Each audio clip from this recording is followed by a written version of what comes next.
Indian Smart Moose Smart by Basil Johnston.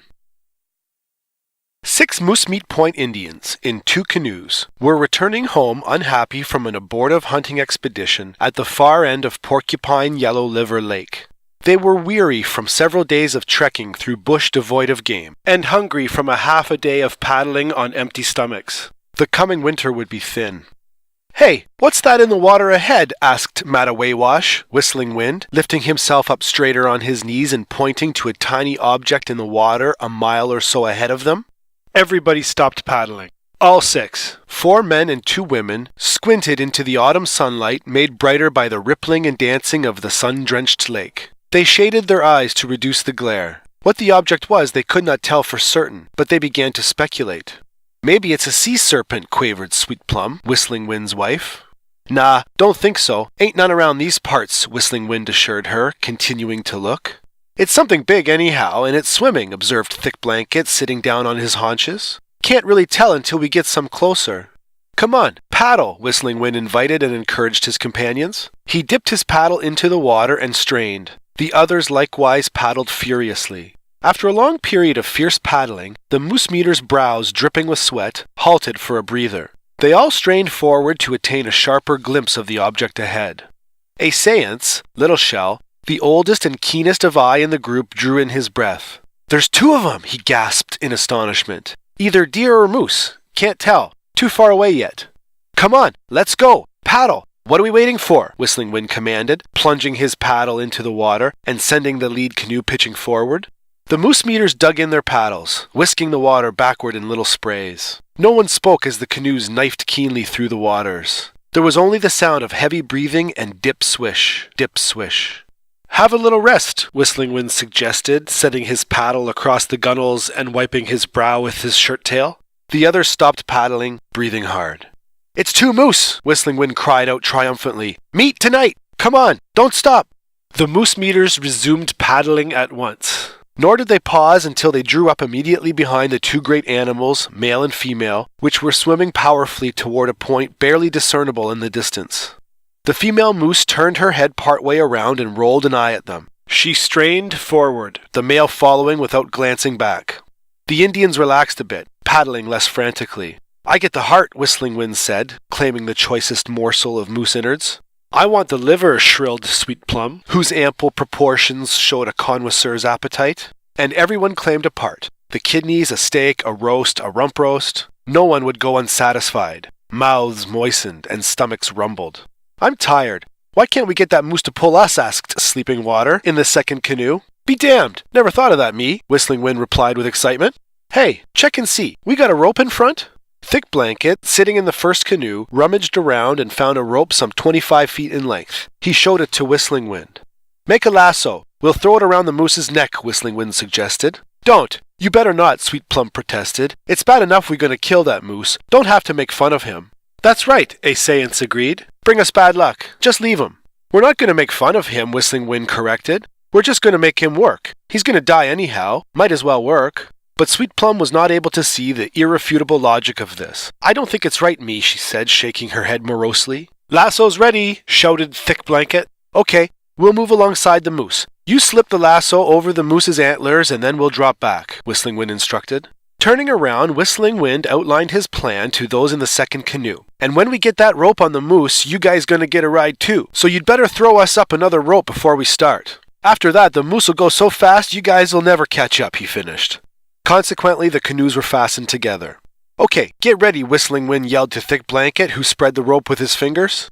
Whistling Wind paddled hard. The canoe drew up to the moose. All Thick Blanket had to do was slip the noose around the moose's great antlers. It was all so simple. As the rope tightened around his antlers and the moose felt the whole weight of the 2 canoes and their passengers, the great beast shook his head from side to side to throw it off. Now the rope was firmly caught and his best efforts could not dislodge it. The moose snorted and rolled his eyes, began to gather speed.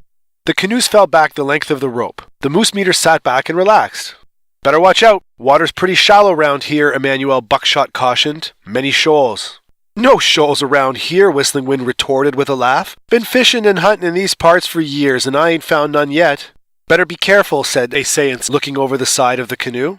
Have a good rest, Whistling Wind advised his companions. Got a long way to go yet. Then we gotta set up camp and butcher this moose. Hard work. He filled and lit his pipe before sitting back to enjoy the leisure. Yeah, just like White Man, Whistling Wind mused as he sucked on his pipe. Wonder how come Indians never got moose or deer to pull things. Boy, if they could see us now, they wouldn't think Indians were so stupid, he chortled. Yeah, Thick Blanket agreed. White Man thinks he's so smart because horses is stupid. Indian smart, moose smart, Whistling Wind observed, self-righteously, spitting in the lake. Banter continued back and forth between the crews as they approached the point. Whistling Wind took out his rifle, raised it to his shoulder. Get your head down, Thick Blanket, he commanded. What for? Asked Thick Blanket, turning around and looking into the barrel of the rifle. He dropped down in fright.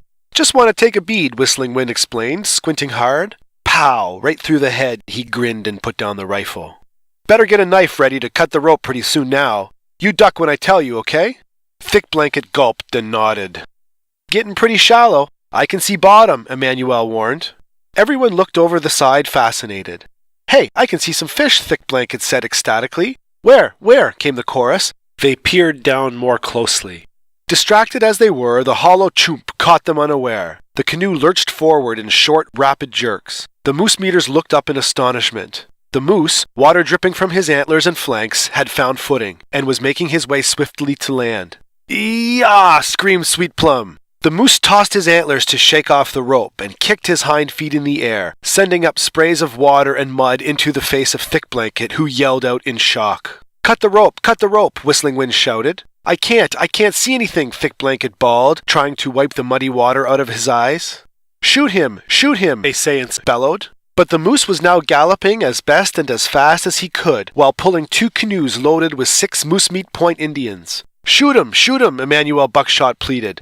I'm trying, muttered Whistling Wind as he tried to draw a steady bead.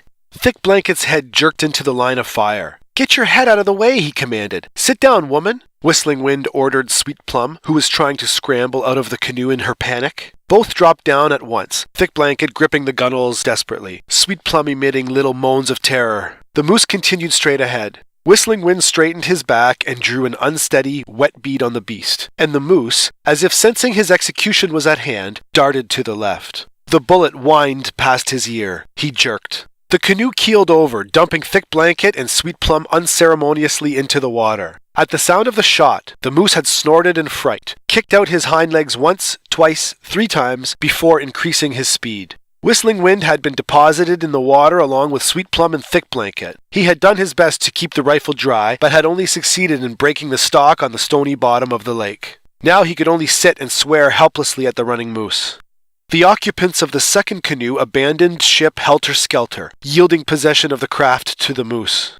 His burden lighter, the moose trumpeted triumphantly, bounded up the rocky shore following his mate, who was slightly in the lead, the canoes bouncing and scraping, cracking and crackling behind them. Dragging 2 canoes that would not come loose, the great bull charged into the thicket in a cloud of pebbles, branches, broken sticks, an assortment of pots, pans, and supplies, and splinters of canoe ribs and bark. For sure the animals would not be hard to track. The 6 Moose Meat Point Indians gathered up various personal chattels in the cold October waters, picked up little bundles that floated to the surface, retrieved sodden tams, and made their way dripping to the shore, looking and feeling dejected and forlorn. Guess you know now why Indians never get moose to pull things, eh? Assailants remarked with cold irony to the shivering Whistling Wind. Yeah, if White Man could only see us now, said Emmanuel Buckshot sarcastically. Oh, shut up, was all Whistling Wind could manage through his chattering teeth.